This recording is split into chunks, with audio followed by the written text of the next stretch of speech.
Live together issue নিয়ে legal notice, মুখ খুললেন স্বাগতা।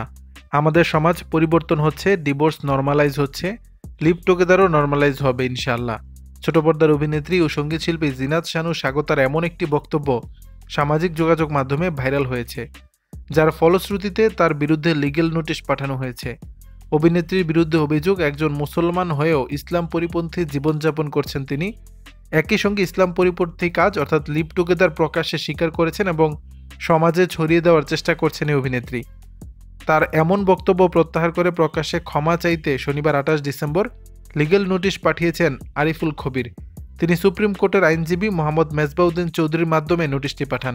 নোটিশে বলা হয়েছে, আপনি স্বাগতা হাসান আজাদ নামক একজন ব্যক্তির সঙ্গে লিভ টুগেদার করেছেন বলে স্বীকার করেন, যা বিগত 1 বছর যাবৎ করেছেন তাও প্রকাশ্যে স্বীকার করেন এবং পাশাপাশি লিভ টুগেদার করার জন্য উৎসাহ প্রদান করেন।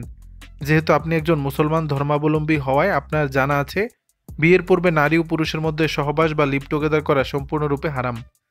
আপনি উক্ত হারাম বিষয়টি নিজে করে অপরকে করার জন্য উৎসাহ প্রদান করেছেন, যার কারণে সমাজে ব্যভিচারের মাত্রা বৃদ্ধি পেয়ে সমাজে এক বিশৃঙ্খলার পরিবেশ সৃষ্টি হবে। নোটিশ প্রাপ্তির 7 দিনের মধ্যে আপনার উক্ত বক্তব্য প্রত্যাহার করে প্রকাশ্যে ক্ষমা চাইবেন।